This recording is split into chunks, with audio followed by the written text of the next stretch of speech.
And even before that, 5,200 kilometers. So Switzerland added in 1 year, another Austria added in second year. That is the pace of construction that is going on. Same is the case of electricity. I'll just take. Same is the case of electrification. We all know that we don't have oil in our country, no petroleum reserves. So it is better to have electrification so that goods and people can be carried using electricity. So the electrification which was done in entire 60 years from the independence was 21,000 kilometers.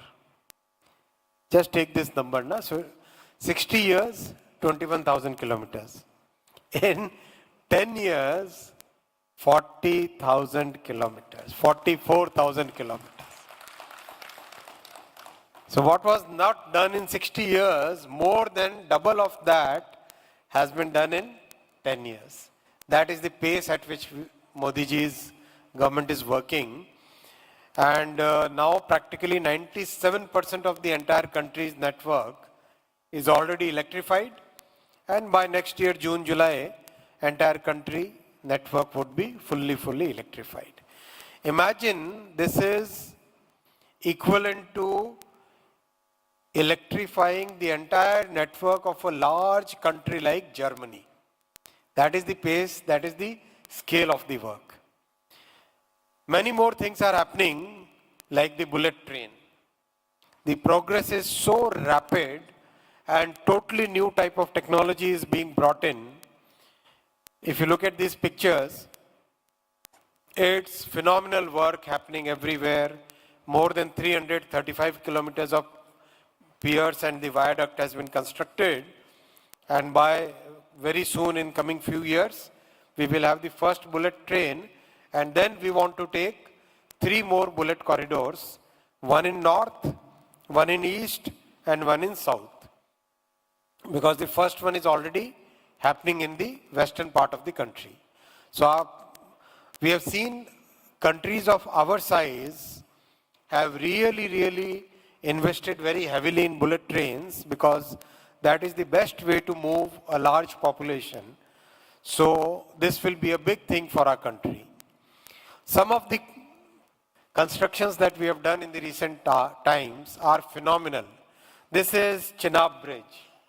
If you look at the Chenab Bridge, this is going to connect Kashmir to Kanyakumari. So this has been a dream for many decades since our independence.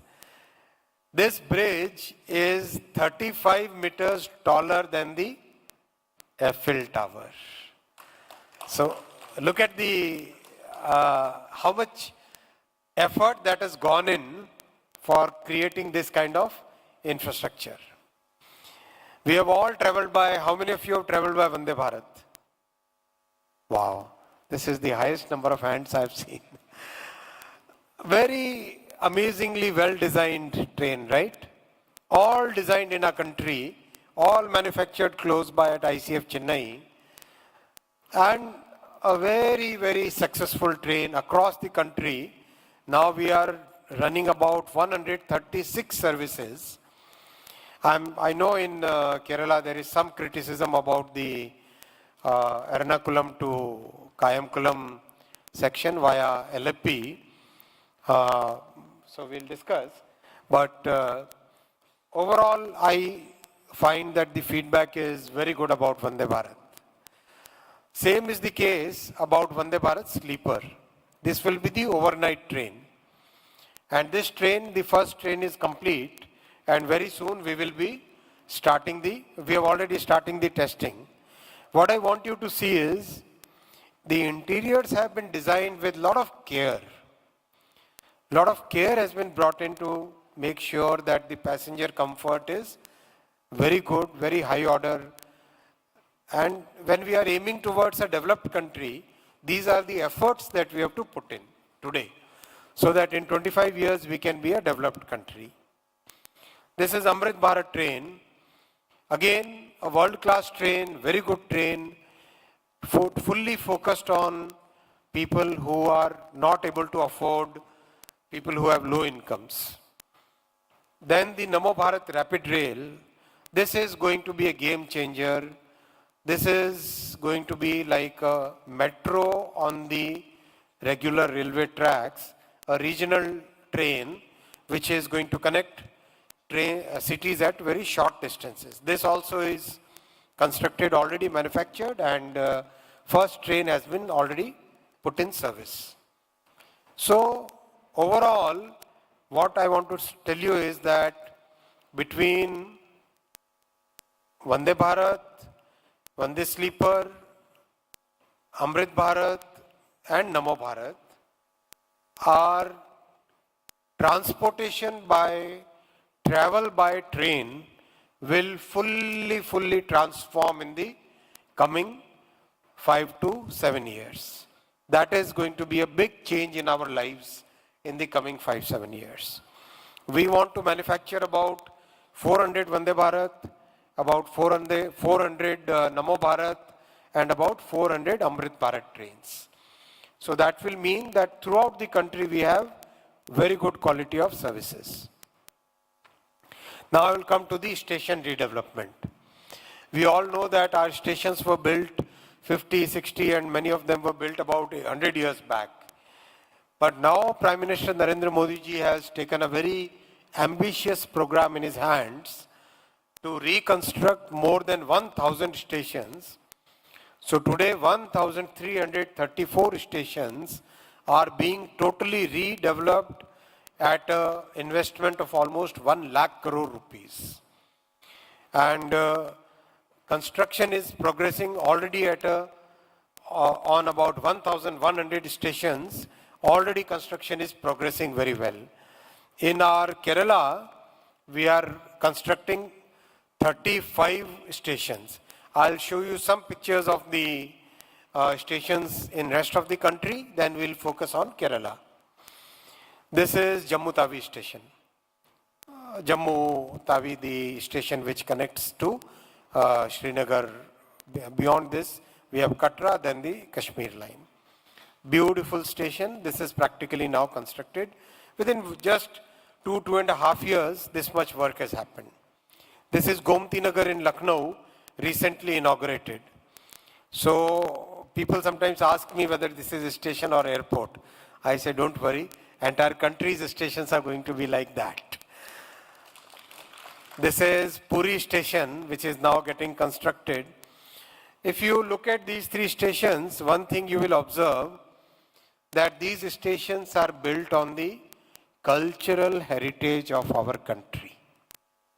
While we want to modernize, we would also like to make sure that our cultural heritage is preserved, strengthened, and we are connected with our roots. We are connected with our Janmabhoomi.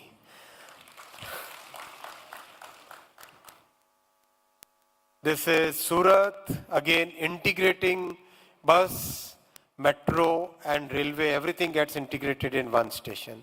This is Bhubaneswar, trying to create a IT hub over the station. That kind of thinking is going on and the work is going on at very rapid pace. This is Karnataka, this is now Kerala, right? Let's see what is there in store for us. Beautiful stations, and Kerala being a beautiful, very beautiful state, we must have the stations which are designed looking at the cultural and climatic conditions of Kerala. So 35 stations throughout the state, north to south, quite a lot of stations. The list I will share with Janmabhoomi, and maybe you can publish the entire list so that people can know which stations are being developed. But I'll show you some of the designs. Starting with LAP. This is going to be the LAP station. Anybody from LAP here? What do you think? Good. This is Angadipuram. What I want to say is that for many years the focus was only on the big stations. But Prime Minister Shri Narendra Modi ji changed that. He said that big, medium and small, everywhere we have to work.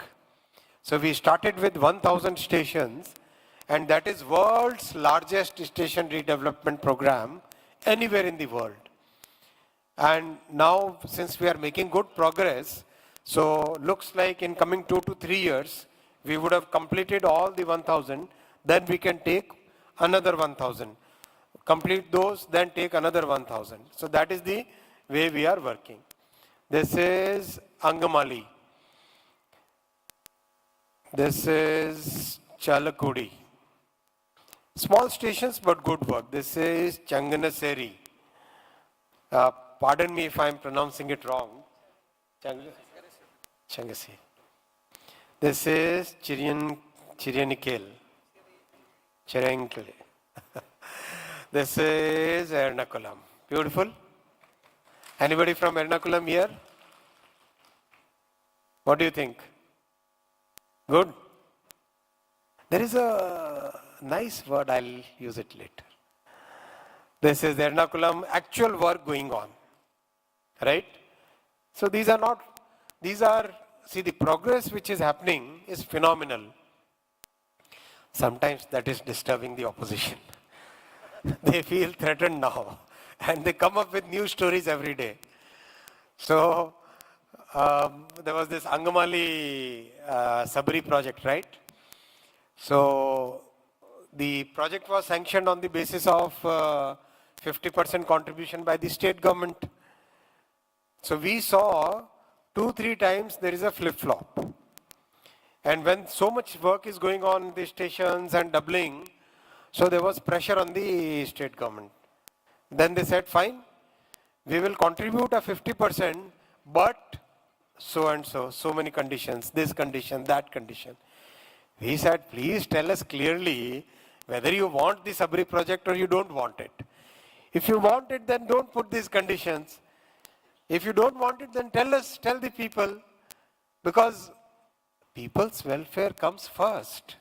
Politics comes later. So why do politics for railways when our Prime Minister has very clearly focused on people's welfare and development? Then why not simply focus on the progress? So finally they have given a letter, but once again they have put 2 conditions in it. So anyway, we will now send a format to Government of Kerala, a format which was signed with the Government of Maharashtra, so that they can sign, and the moment they sign, we can start the work. Same is the case of land acquisition. Out of the 460 hectare land required, we have paid the money, Railways has paid the money. Close to 2,100 crore rupees have been paid, but only about 60 hectare of land has been acquired. Only about 14% of land has been acquired. If for doubling project also the state is not willing to support, then how will large projects come up? So my request is that while we are able to do the works which are within the premises of railway, where it is easier to execute the work, but beyond that we request the support of the state government. Then only work can happen. They keep coming with K-Rail again and again. Each time we say that please address the environmental concerns, please address the technical concerns, we get one more reminder. And then in the parliament there will be question after question.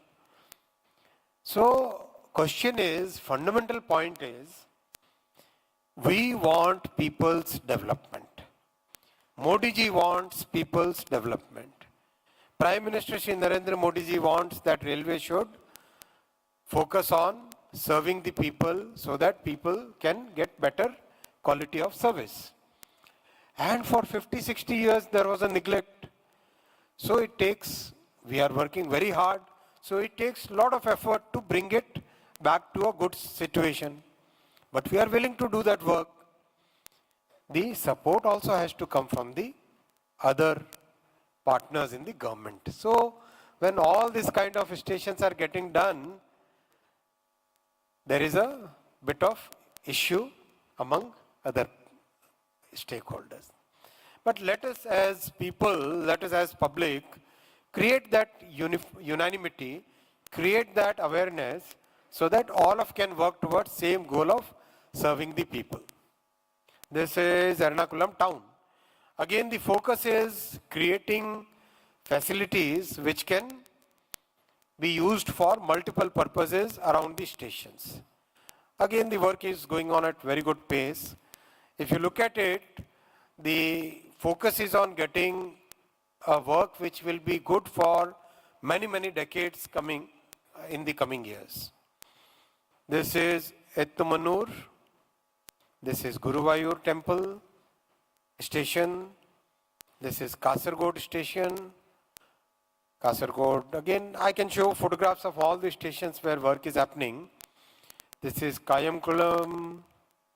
This is Kollam. Anybody from Kollam? Kollam, again, work is happening at very good pace. This is Kozhikode. There is a very nice Malayalam word. Please correct me if I pronounce it wrong. Adipoli. Adipoli. Looks good, na? And both sides will be connected. East and west, both sides will be developed. And today when we reviewed the station, I asked the team, GM Saab is sitting here and DRM Saab is also present here. I asked GM Saab, can you find area where we can develop an IT hub? So GM Saab was very proactive. He is one of the finest officers we have. And he immediately looked at the map and identified a land of about 5 acres, absolutely close to the station. So I have requested him that please develop that area so that tomorrow a nice IT hub can be developed for Kozhikode, the city of letters, one of the most famous cities in the world since the ancient times. This is Mavelikara, correct? Mavelikara. This is Nilambur Road. This is Ottapalam. This is Parpanagadi. This is Payanur, Punnalur, and Shornur. A lot of people from Shornur. Again, a big station. A lot of work will be done here. Then Talseri. I heard somebody was from Talseri. No claps from this side, but they are very conjuice. I've been asking our Muralidharanji, please help me taste Ada Pradhamam. But for 4 years, he has just been no Ada Pradhamam for me, last 4 years. Each time I tell him, and this time I didn't tell him. This time I decided not to ask him. Then he called up Madam, but Madam was also busy in some work, so no Ada Pradhamam this time also. So no, we will not start the work of Thalseri till you serve Ada Pradhamam. That is the condition for completing. GM Saab, please note this. No Thalseri work till... And this is Thiruvananthapuram, again a very beautiful city. And we are trying to have a combination of traditional and modern, because Thiruvananthapuram also can be a very important IT hub. It can be a big technology hub. I also want to share with you that we are developing the capacity of some of the large cities. For example, Kozhikode capacity. Today we reviewed, there is a scope for developing 4 more lines within the station, 3 more lines within the station premises, and space is being kept for more platforms, so that tomorrow when capacity has to be increased, then we can get the right land and right infrastructure available. Same is the case of Thiruvananthapuram. Again, we are developing the north-south of Thiruvananthapuram so that this can become a big transportation hub. And I thank Shri Muralidharan ji because he really helped me in developing that entire concept where Nemam, Kochuveli, all these areas could be integrated into one proper master plan. Thank you so much for that. You really helped us in getting that concept right. This is Thrissur, again being developed as a beautiful city. Our Sri Suresh Gopiji is from Thrissur, and I must thank him formally because we developed the concept. Then he invested almost 1.5 months. He personally gave so much time to developing the station, reviewing the design, looking at the master plan, that finally we could achieve such a beautiful design which will meet the requirements and which will also be a modern and traditional design combined. And the amounts that we are investing are huge. See, Thiruvananthapuram is 496 crore. Same is the case of our Kozhikode is 473 crore. 473 crore is a huge amount. Nobody would have imagined 10 years ago that somebody would be investing so much funds on a station, right? These were unheard of. The whole budget, whole railway budget of Kerala was 370 crore. 10 years back, whole budget of Kerala was 370 crore. Do you know what is the budget today? Make a guess. Let's see how many people can pass the quiz.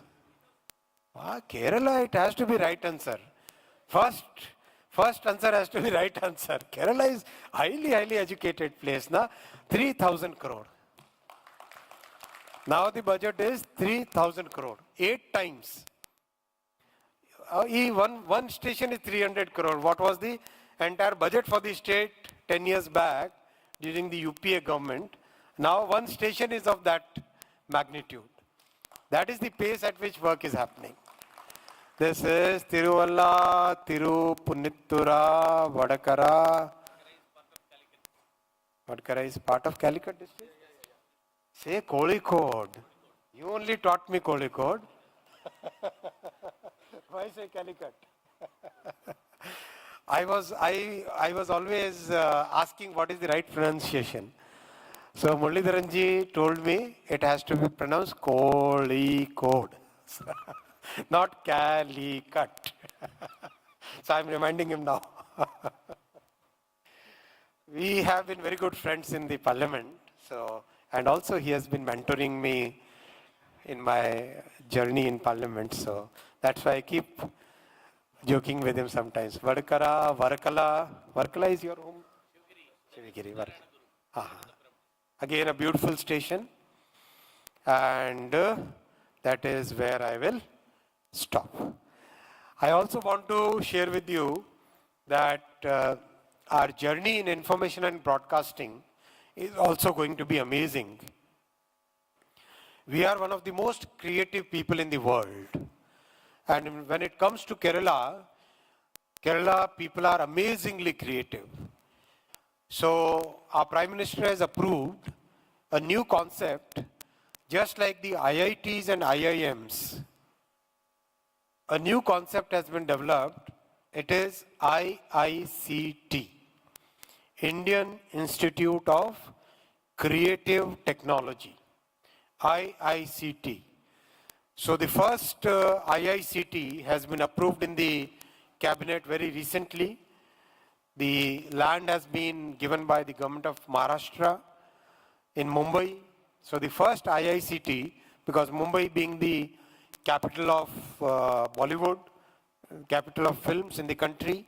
So the first IICT is being set up in Mumbai. And once we develop that concept properly, then like the network of IITs and IIMs, and Kozhikode being one of the places where one of the first IIMs was set. So we will be developing a whole chain of IICTs. And again, the idea is, today our creative people, if they get the benefit of technology, if they get the best training in technology, then they can really create wonders and be among the best in the world. So that focus is there. Then we are also focusing on developing infrastructure for developing for filmmaking and film related activities in the country. Our focus is also on reviving some of the traditional mediums like radio, and make sure that the transition which is happening today from the traditional to digital, that transition should be smooth. That should not become a very disruptive transition. Many more things are happening in the world of IT. I am sure you have heard the story of Semiconductor, something that our country tried since 1962. Now we got successful when our Prime Minister Shri Narendra Modi ji gave a clear roadmap for developing the semiconductor industry, and today we have 5 units where the construction work is going on, and this was a dream for decades, and today, as we know, everything that we see here has semiconductor in it. So we must get this strategic industry in our country. We have also seen the success of mobile phone manufacturing in our country, right? So today the iPhones are manufactured in India. Laptops, servers, they are all manufactured in India today. So a huge progress is happening, and all this progress is basically the foundation of a developed country. We'll have to work very hard, and our Prime Minister Shri Narendra Modi ji says that in the third term, we have to do 3 times more work. So imagine the efforts that he wants all of us to put in, because that is the only way we can build a country. That is the only way we can give a better country to our future generations. That is the only way by which we can achieve and realize the dreams of our Janmabhoomi. I wish you all very good luck. I wish you all very good success, and I wish to stay connected with Janmabhoomi and its very nice publications in the coming years. Thank you so much. Nanni. Thank you so much for enlightening us, sir. And now it's time to honor our chief guest. ആദരവ് നൽകുന്നതിനായി ജന്മഭൂമി മുഖ്യ പത്രാധിപർ Shri KNR Namboothiri അവർകളെയും Janmabhumi വികസന സമിതി chairman Shri TV Unnikrishnan അവർകളെയും സാദരം ക്ഷണിക്കുന്നു. My humble request to Ashwani ji to accept the small token of love and respect from Janmabhoomi.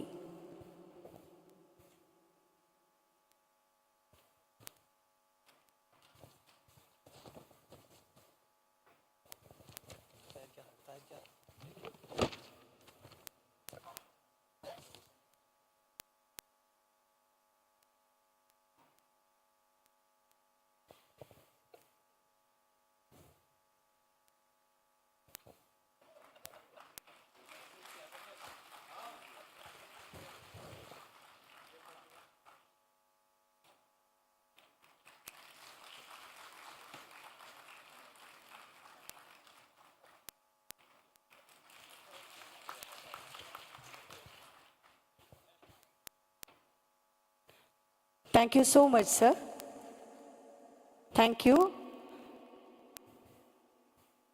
അടുത്തതായി ജന്മഭൂമിയുടെ സ്നേഹാദരം fisheries മൃഗസംരക്ഷണം ക്ഷീര ന്യൂനപക്ഷ കാര്യങ്ങൾ സഹമന്ത്രി ശ്രീ ജോർജ് കുര്യൻ സാറിന് ജന്മഭൂമിയുടെ സ്നേഹാദരം നൽകുന്നതിനായി ഭാരതീയ ജനതാ പാർട്ടി സംസ്ഥാന സെക്രട്ടറി ശ്രീ പ്രകാശ് ബാബു, കൂടാതെ ജന്മഭൂമി സുവർണ ജൂബിലി ആഘോഷ സമിതി ഫിനാൻസ് ജോയിന്റ് കൺവീനർ BJP സംസ്ഥാന സമിതി അംഗം കൂടിയായ ശ്രീ M. രാജീവ് കുമാർ അവർകളെയും ക്ഷണിക്കുന്നു. ഒപ്പം ആദരം ഏറ്റുവാങ്ങുന്നതിനായി ആദരണീയായ യൂണിയൻ മന്ത്രി ശ്രീ ജോർജ് കുര്യൻ സാറിനെ ക്ഷണിക്കുന്നു.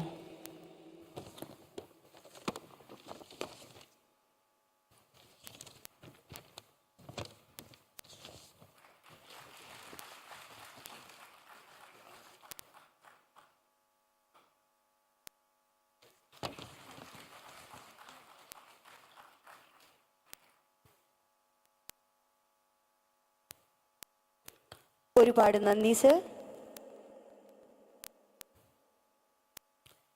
അടുത്തത് ജന്മഭൂമിയുടെ ആദരിക്കുന്ന സദസ്സാണ്. ആദ്യമായി ആദരിക്കുന്നത് ശ്രീ P. നാരായണൻ. മുതിർന്ന മാധ്യമ പ്രവർത്തകനും ജന്മഭൂമിയുടെ മുൻ മുഖ്യ പത്രാധിപരുമായിരുന്ന ശ്രീ പി നാരായണനെ ജന്മഭൂമി സുവർണ ജയന്തി ആഘോഷത്തിന്റെ ഭാഗമായി ആദരങ്ങൾ അർപ്പിക്കുന്നു. ജന്മഭൂമിയുടെ തുടക്കം മുതൽ 1/4 നൂറ്റാണ്ടുകാലം സമർപ്പിത സേവനം നടത്തിയ നാരായൺജി വിദ്യാഭ്യാസത്തിന് ശേഷം ദേശീയ പ്രസ്ഥാനത്തിന്റെ ഭാഗമായുള്ള പ്രവർത്തനങ്ങളുടെ ഭാഗമായാണ് ജന്മഭൂമിയിലും പ്രവർത്തിച്ചത്. കേരളത്തിലെ മാധ്യമങ്ങളിൽ ഏറ്റവും കൂടുതൽ കാലം തുടരുന്ന പത്രപംക്തി എന്ന നിലയിൽ ശ്രദ്ധിക്കപ്പെട്ട സംഘപദത്തിലൂടെ എന്ന ജന്മഭൂമിയിലെ പ്രതിവാര പംക്തി 1/4 നൂറ്റാണ്ടിന് ശേഷം ഇന്നും തുടരുകയാണ്. വിവർത്തനങ്ങൾ ഉൾപ്പെടെ നിരവധി ഗ്രന്ഥങ്ങളുടെ കർത്താവ് കൂടിയാണ്. കേരളത്തിലെ മാധ്യമ പ്രവർത്തകർ ഒന്നാകെ ആചാര്യതുല്യനായി കാണുന്ന നാരായൺജിക്ക് ജന്മഭൂമിയുടെ സുവർണ ജയന്തി വേളയിൽ ആദരണീയനായ നമ്മുടെ മിനിസ്റ്റർ ആദരമർപ്പിക്കുന്നു.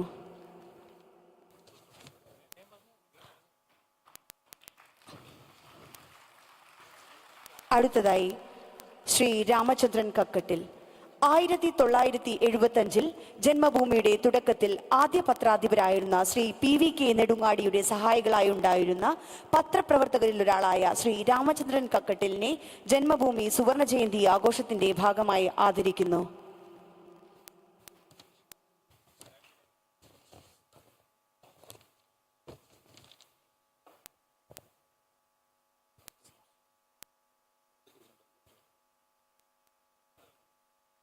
അടുത്തതായി ജന്മഭൂമി പുരസ്കാരം.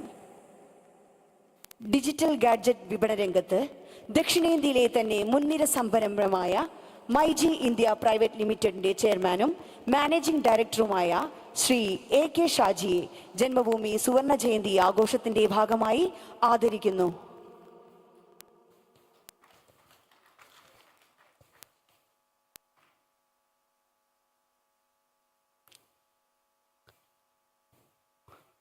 ശ്രീ AK ഷാജി. അടുത്തതായി ശ്രീ അരുൺ കുമാർ. 2015 മുതൽ കോഴിക്കോട് ലോകോത്തര നിലവാരത്തിലുള്ള വാസസ്ഥലങ്ങൾ ഒരുക്കി നൽകുന്ന ലാൻഡ്മാർക്ക് ബിൽഡേഴ്സിന്റെ സ്ഥാപകനും മാനേജിംഗ് ഡയറക്ടറുമായ ശ്രീ അരുൺ കുമാർ KA ജന്മഭൂമി സുവർണ ജയന്തി ആഘോഷങ്ങളുടെ ഭാഗമായി ആദരിക്കുന്നു.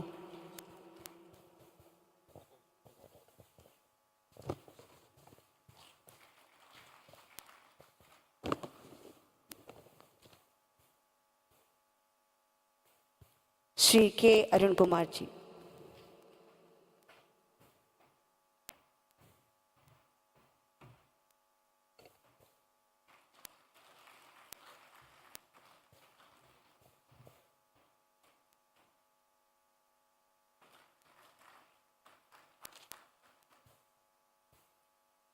Thank you so much, sir.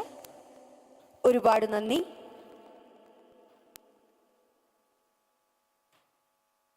അടുത്തതായി ആശംസാ ഭാഷണത്തിനായി honourable union minister of state and fisheries, animal husbandry and minority affairs Shri George Kurian സാറിനെ ക്ഷണിക്കുന്നു.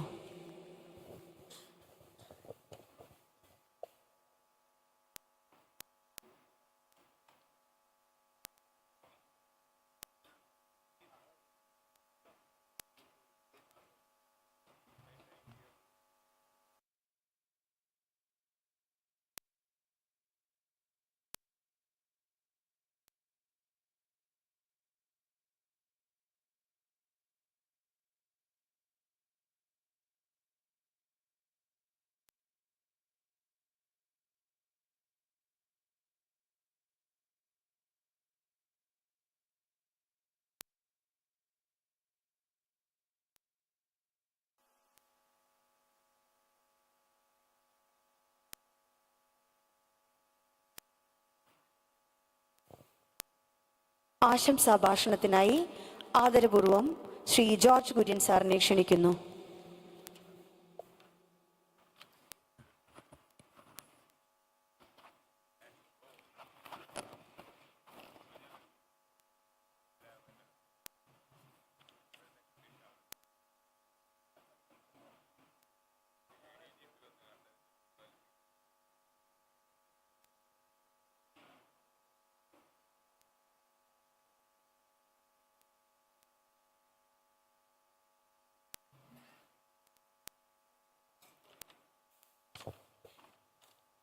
എല്ലാവരും സരസിൽ അവരുടെ കസേരയിൽ തന്നെ ഇരിക്കണമെന്ന് അപേക്ഷിക്കുന്നു.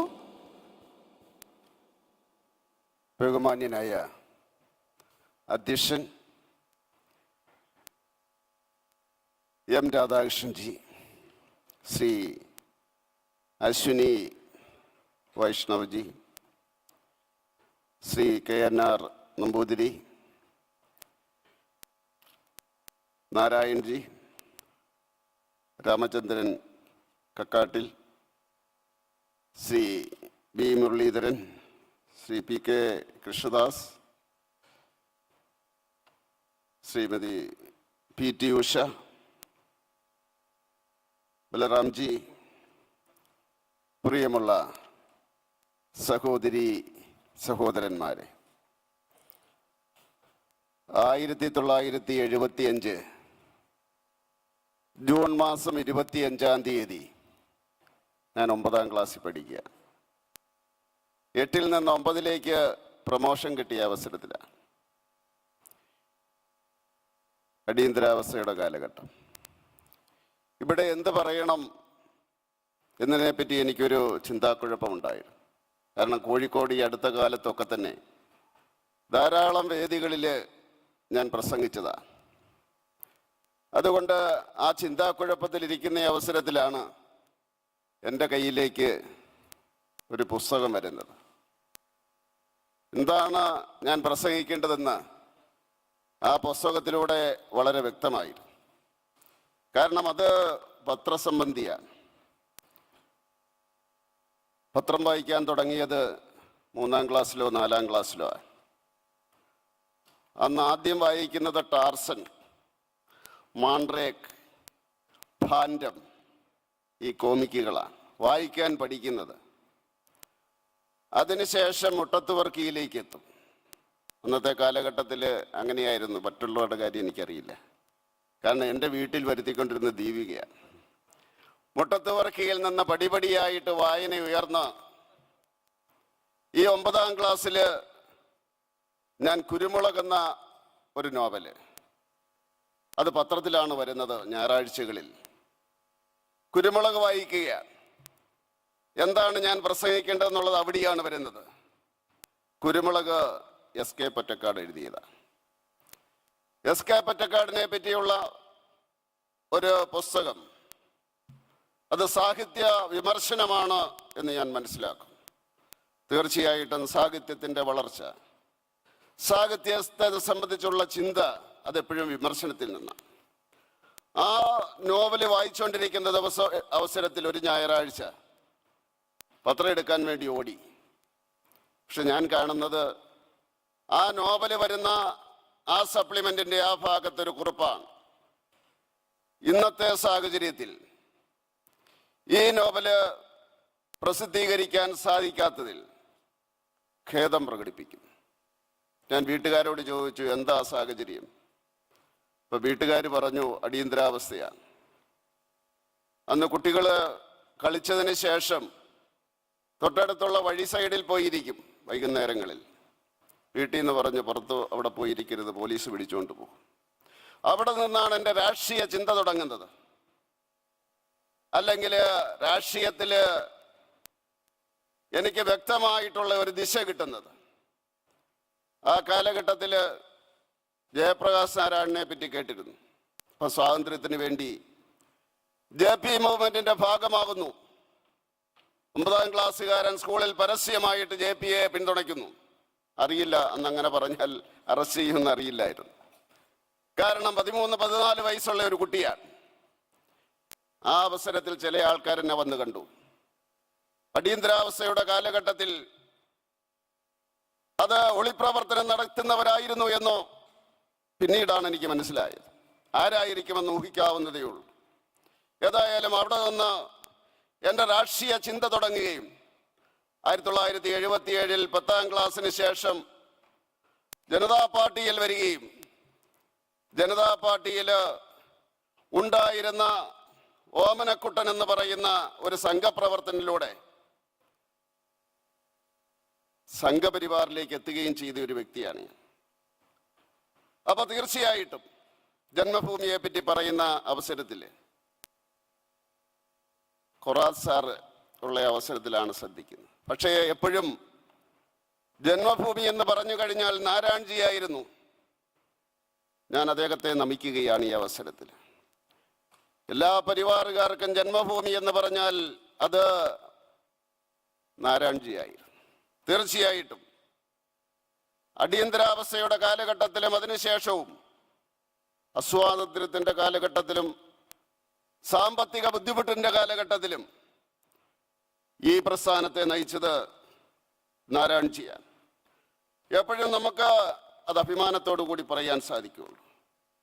സ്വാതന്ത്ര്യത്തിന് വേണ്ടിയാണ് ജന്മഭൂമി പടപൊരുതിയത്. ഭരണഘടനയ്ക്ക് വേണ്ടിയാണ് ജന്മഭൂമി പടപൊരുതിയത്. അഭിപ്രായ സ്വാതന്ത്ര്യത്തിന് വേണ്ടിയാണ് പടപൊരുതിയത്.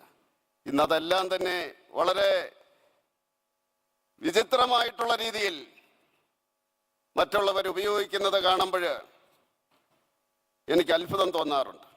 എന്താണ് കാരണം? ഇന്ന് ജന്മഭൂമി ഒഴിച്ചുള്ള പല മാധ്യമങ്ങളും പെയ്ഡ് ന്യൂസിൻ്റെ കാലഘട്ടത്തിലൂടെയാണ് കടന്നു പോകുന്നത്. കാരണം അതൊരു ബിസിനസ്സാണ്, കുമ്മനം പറഞ്ഞതുപോലെ. പക്ഷെ ഒരു കാര്യം എനിക്ക് പറയുവാൻ സാധിക്കും, ഇന്ന് കേരളത്തിൻ്റെ സാമൂഹ്യ അജണ്ട തീരുമാനിക്കുന്നത് അത് ജന്മഭൂമിയാണ്. കാരണം അത് ജന്മഭൂമിയിൽ വന്നതിന് ശേഷം അത് രാഷ്ട്രീയ അജണ്ടയായിട്ട് മാറാറുണ്ട്, രാഷ്ട്രീയ അജണ്ടയായിട്ട് മാറുന്നു. അപ്പോൾ തീർച്ചയായിട്ടും ഈ ജന്മഭൂമി അതിൻ്റെ ദൗത്യം നിർവഹിച്ചു കൊണ്ടിരിക്കുകയാണ്. ആ ദൗത്യം തുടരട്ടെ എന്ന് ആശംസിച്ചുകൊണ്ട് ഈ രീതിയിലുള്ള ഈ സംരംഭം മുന്നോട്ട് കൊണ്ടുപോകുന്നവരെ ഞാൻ അഭിനന്ദിക്കുകയാണ്. അതിനിടയിൽ പറയേണ്ട ഒരു കാര്യമുണ്ട്. കുമ്മനം അദ്ദേഹം മാനേജിങ് ഡയറക്ടറും മാനേജിങ് എഡിറ്ററും ഒക്കെ ആയിരുന്ന ഒരു സമയത്ത് ഞാൻ ഡൽഹിയിൽ പ്രാക്ടീസ് ചെയ്യായിരുന്നു. PF ഒരു കേസ് എല്ലാ ദിവസവും കുമ്മനം വിളിക്കും. അത്രയും വലിയ തുക അടയ്ക്കേണ്ടി വന്നാൽ ഇത് പൂട്ടേണ്ടി വരും എന്ന് പറഞ്ഞുകൊണ്ട് എന്നും പറയുമായിരുന്നു. എങ്ങനെയാണെന്നറിയില്ല. ഞാൻ അവിടെ ട്രിബ്യൂണലിൽ ദൈവമേ എന്ന് വിളിച്ചുകൊണ്ട് എഴുന്നേറ്റ് നിന്ന് എന്തൊക്കെയോ പറഞ്ഞു. ഇത് ലാഭത്തിന് വേണ്ടിയല്ല, ഇത് ദേശീയതയ്ക്ക് വേണ്ടിയാണ്, സമൂഹത്തിന് വേണ്ടിയാണ് ഈ പ്രസ്ഥാനം എന്നൊക്കെ പറഞ്ഞു കഴിഞ്ഞ് ഏതായാലും ഒരു വിധി കിട്ടി. അത് ഒഴിവാക്കിക്കൊണ്ടുള്ള വിധിയായിരുന്നു. ഏതായാലും ആ സമയത്ത് കുമ്മനം എന്നെ വിളിച്ചിട്ട് പറഞ്ഞു, വളരെ സന്തോഷമുണ്ട് എന്ന് കുമ്മനം പറയുകയുണ്ടായി. അന്ന് ഞാൻ മനസ്സിലാക്കുന്നത് മാനേജിങ് എഡിറ്ററും കുമ്മനം തന്നെയായിരുന്നു. ആ സമയവും കടന്നു, ആ സാമ്പത്തിക ബുദ്ധിമുട്ടിൻ്റെ കാലഘട്ടവും കടന്നിട്ടുണ്ട്. അതുകൊണ്ട് എന്നെന്നും ജന്മഭൂമിയുടെ കൂടെ ഉണ്ടാകും എന്ന് പറഞ്ഞുകൊണ്ട് ഞാൻ എൻ്റെ വാക്കുകൾ ഉപസംഹരിക്കുന്നു. നന്ദി, നമസ്കാരം. ഒരുപാട് നന്ദി ജോർജ് സർ. അടുത്തതായി ആശംസാ ഭാഷണത്തിനായി ജന്മഭൂമി സുവർണ ജൂബിലി ആഘോഷ committee chairperson Shrimati PT Usha MP ക്ഷണിക്കുന്നു.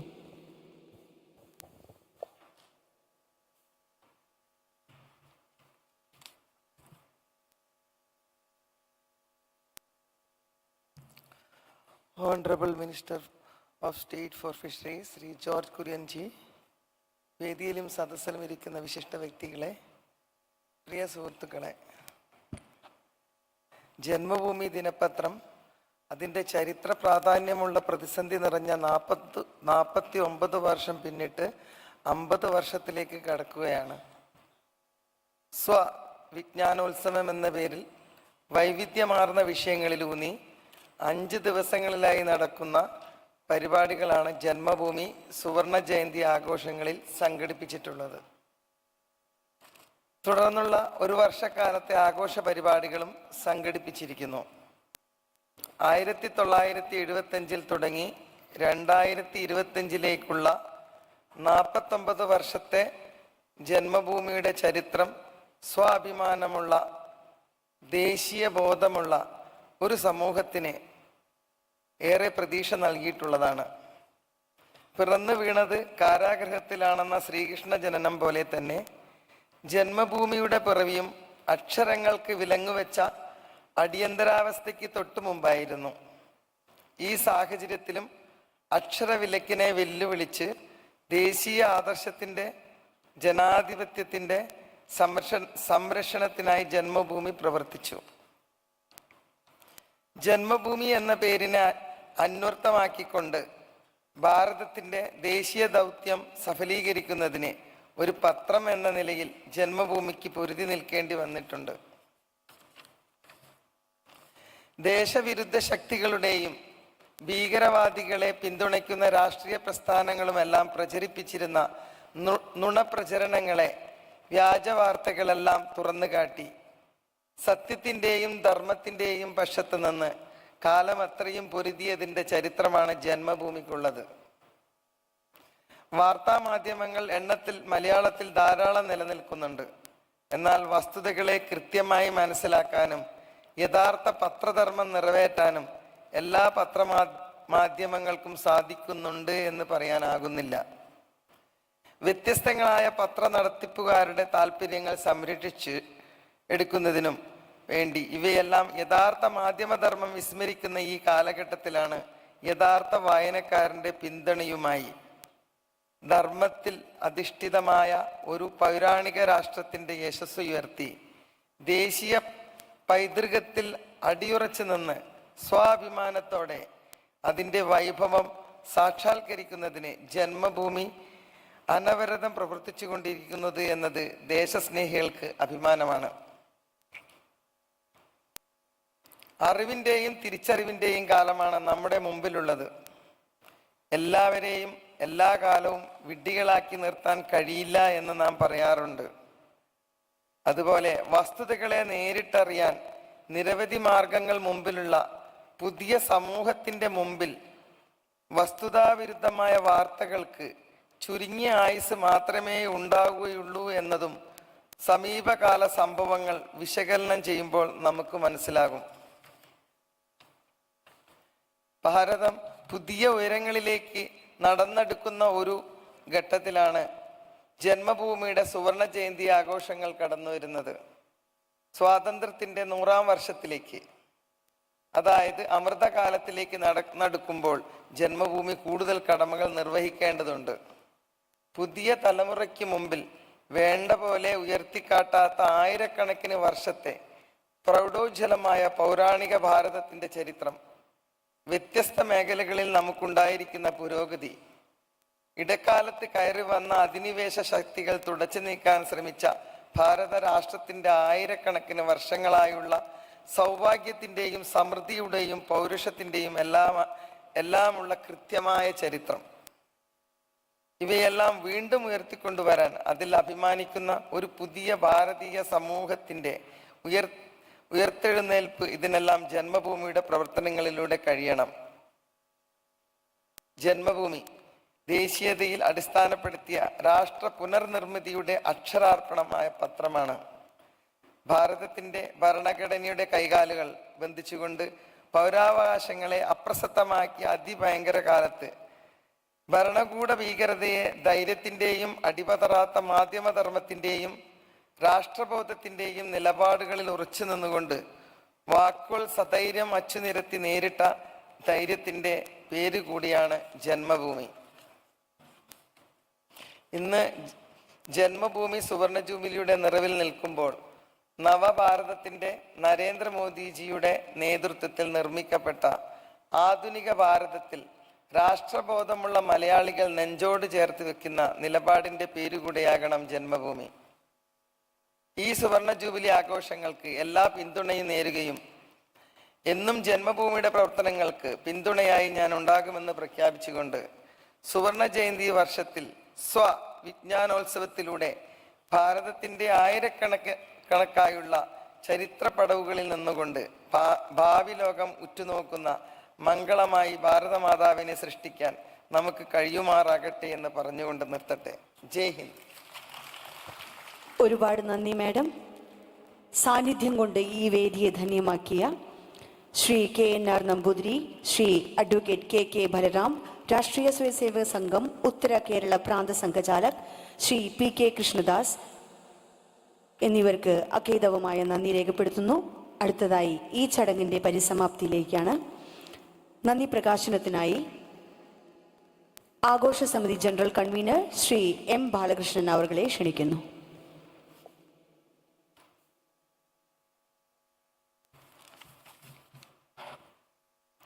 എല്ലാവർക്കും നമസ്കാരം.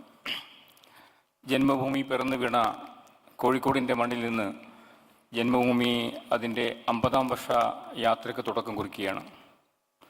മലയാള മാധ്യമരംഗത്ത് സവിശേഷമായ ഒരു സ്ഥാനം ഇന്ന് ജന്മഭൂമിക്ക് കൈവരിക്കാൻ ഇടയാക്കിയ, ഞങ്ങളെ മുന്നിൽ നിന്ന് നയിച്ച പൂർവ്വകാല സൂരികളെ, ഈ വേദിയിലടക്കമുള്ള ഞങ്ങളുടെ പൂർവികരെ, ഞങ്ങൾക്ക് മാർഗം തെളിയിച്ച നാരായൺജിയെ പോലെ, രാമേന്ദ്രൻ കക്കട്ടിനെ പോലെയുള്ള ആ പത്രാധിപ രംഗത്ത് കേരളത്തിൽ വ്യക്തിമുദ്ര പതിപ്പിച്ച അത്തരം മഹത് വ്യക്തികളുടെ കാൽക്കൽ പ്രണാമം അർപ്പിച്ചുകൊണ്ടാണ് ജന്മഭൂമിയുടെ പുതിയ തലമുറ അതിൻ്റെ 50-ാം വർഷ യാത്രക്ക് തുടക്കം കുറിക്കുന്നത്.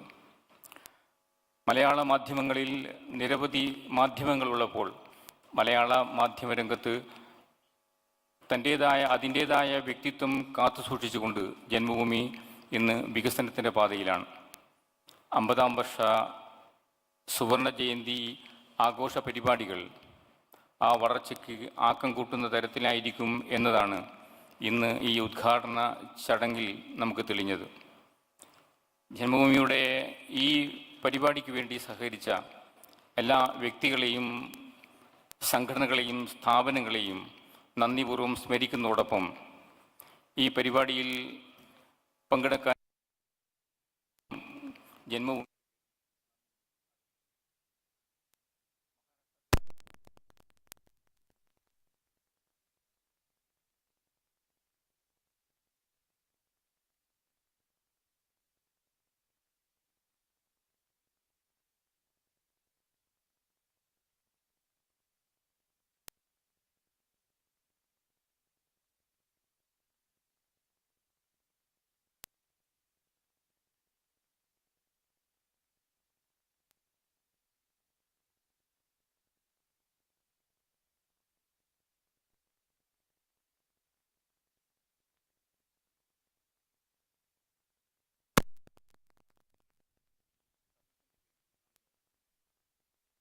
കുമ്മന രാജേട്ടൻ ജന്മഭൂമിയുടെ മറ്റൊരു മറുപേരാണ്.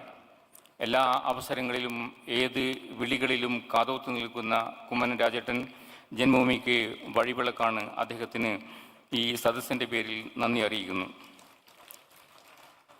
ഞാൻ നേരത്തെ പറഞ്ഞ പി നാരായൺജി, രാമേന്ദ്രൻ കക്കട്ടിൽ, നാരായൺജിയുടെ ഒരു പ്രത്യേകത, സവിശേഷത, ഇന്നലെ അദ്ദേഹത്തിന് ഒരു പുതിയ ഇന്നലെ ദേശീയ പുരസ്കാരം കൂടി ലഭിച്ചിരിക്കുന്നു. മംഗളം സ്വാമിനാഥൻ ഫൗണ്ടേഷൻ നൽകിയ ദേശീയ മാധ്യമരംഗത്തെ പ്രതിഭ എന്ന നിലക്ക് ഏറ്റവും കാലം നീണ്ടുനിന്ന ഒരു പങ്ക്തി കൈകാര്യം ചെയ്ത, ഏറ്റവും കൂടുതൽ വായനക്കാരുടെ ഒരു പങ്ക്തി എന്നുകൂടി വിശേഷിപ്പിക്കേണ്ടതുണ്ട്.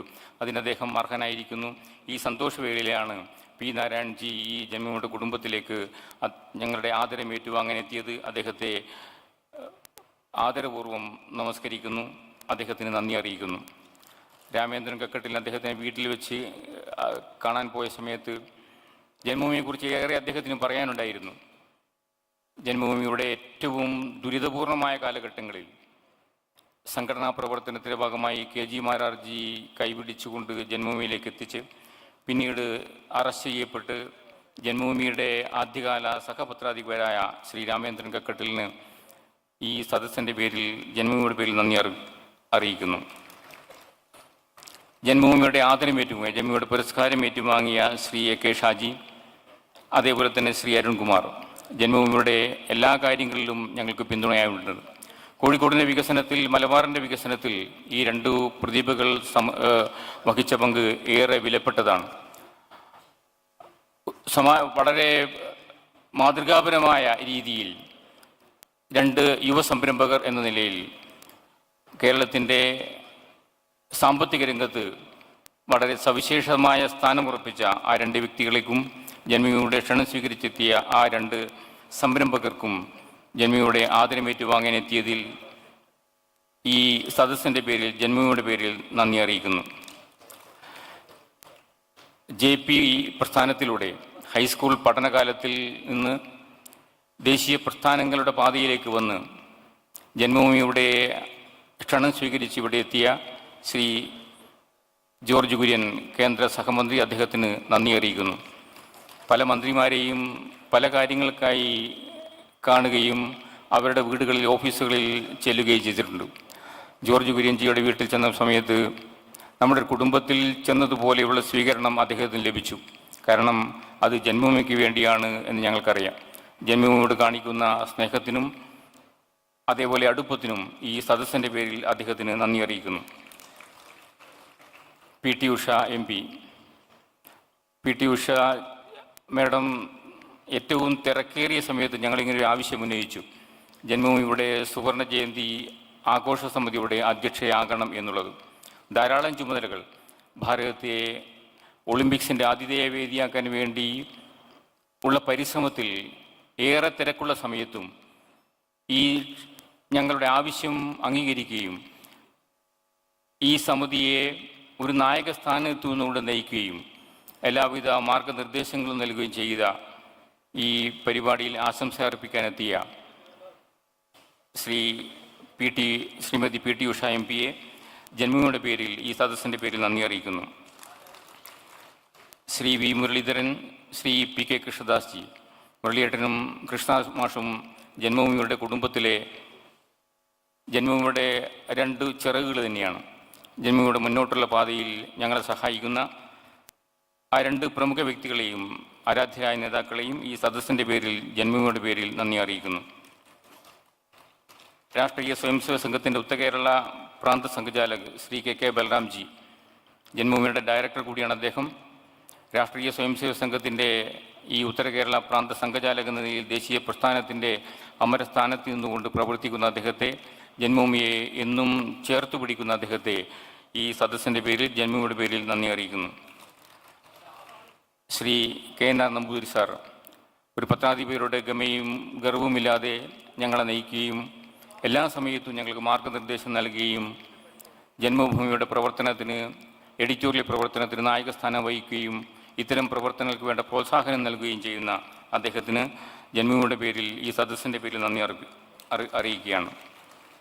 ശ്രീ KB ശ്രീകുമാർ ജി, ഞങ്ങളുടെ ജനറൽ മാനേജർ, നേരത്തെ പറഞ്ഞതുപോലെ ഒരു ജനറൽ മാനേജർ എന്ന നിലയ്ക്കല്ല, ഞങ്ങളുടെ കുടുംബത്തിലെ മുതിർന്ന സഹോദരൻ എന്ന നിലയ്ക്ക് ഈ പ്രവർത്തനത്തിന് ഞങ്ങളുടെ മുതൽക്കൂട്ടായി പ്രവർത്തിക്കുന്നു. അദ്ദേഹത്തിന് ഈ സദസ്സിൻ്റെ പേരിൽ നന്ദി അറിയിക്കുന്നു. ഇതിനേക്കാളൊക്കുപരി ഇതോടൊപ്പം തന്നെ ജന്മഭൂമിയുടെ പ്രവർത്തനത്തിന് ഈ 50-ാം വർഷാഘോഷം എന്ന ആശയത്തിന് കോഴിക്കോട് വേദിയാകുമെന്ന് പറഞ്ഞ സമയത്ത് ജന്മഭൂമിയുടെ ആരോഗ്യം അതിന് അത്ര യോജിച്ചതായിരുന്നില്ല. പക്ഷേ ഇത്തരമൊരു വലിയ സംരംഭം ഏറ്റെടുത്ത് നടത്താൻ ജന്മഭൂമിക്ക് കരുത്തായത് കോഴിക്കോട്ടെ ജന്മഭൂമിയുടെ വായനക്കാരാണ്, വരിക്കാരാണ്, ജന്മഭൂമിയെ സ്നേഹിക്കുന്ന ഒരു പ്രസ്ഥാനത്തിലെ അമരക്കാരാണ്, പ്രവർത്തകരാണ്. അവരുടെ നിർലോഭമായ സഹായമില്ലായിരുന്നുവെങ്കിൽ ഈ 50-ാം വർഷാഘോഷം ഒരു യാഥാർത്ഥ്യമാക്കാൻ സാധിക്കുമായിരുന്നില്ല. അവർക്കെല്ലാവർക്കും ഹൃദയത്തിൻ്റെ ഭാഷയിൽ ഓരോരുത്തരുടെയും പേര് പറഞ്ഞ് നന്ദി പറയേണ്ട തരത്തിൽ വളരെ ആഴത്തിലുള്ള, വളരെ നിറഞ്ഞ സഹായമാണ് അവർ നൽകിയത്. അവർക്കും ഈ പരിപാടി ഈ രീതിയിൽ നടത്താൻ സഹായിച്ച എല്ലാ വ്യക്തികളെയും, ഈ സദസ്സിലെ പ്രമുഖ വ്യക്തികളെയും, ജന്മഭൂമിയുടെ ക്ഷണം സ്വീകരിച്ച് എത്തിയ പ്രമുഖരെയും ബാക്കി എല്ലാ അഭ്യുദയകാംക്ഷികളെയും, ജന്മഭൂമിയുടെ വായനക്കാർക്കും ഈ പരിപാടി റിപ്പോർട്ട് ചെയ്യാനെത്തിയ മാധ്യമ സുഹൃത്തുക്കളെയും മറ്റെല്ലാവർക്കും നന്ദി പറഞ്ഞുകൊണ്ട് ഞാൻ അവസാനിപ്പിക്കുന്നു. എല്ലാവർക്കും നമസ്കാരം.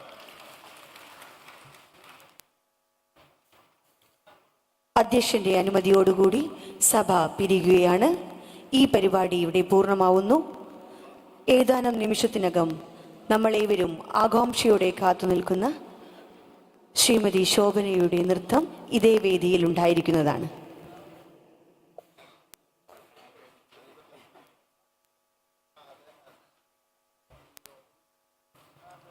ഇനി 7-ാം തീയതി വരെ ഈ ഹാളിൽ സെമിനാറുകളുണ്ട്, പ്രഭാഷണങ്ങളുണ്ട്, സാംസ്കാരിക പരിപാടികളുണ്ട്. എല്ലാറ്റിൻ്റെയും ഭാഗമാകണമെന്ന് സവിനയം അഭ്യർത്ഥിക്കുകയാണ്. നാളെ രാവിലെ നടക്കുന്ന വനിതാ സെമിനാറിൽ ദേശീയ മനുഷ്യാവകാശ കമ്മീഷൻ അധ്യക്ഷ ശ്രീമതി വിജയഭാരതി സഹായനി പങ്കെടുക്കുന്നു.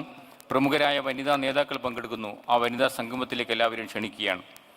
നാളെ രാവിലെ 10:30 മീറ്റ് ദ ഗവർ എന്ന പ്രത്യേക ചടങ്ങിൽ ഗോവ ഗവർണർ ശ്രീ PS ശ്രീധരൻപിള്ള സംസാരിക്കുന്നു. ആ ചടങ്ങിലേക്കും എല്ലാവരെയും സഹർഷം സ്വാഗതം ചെയ്യുകയാണ്.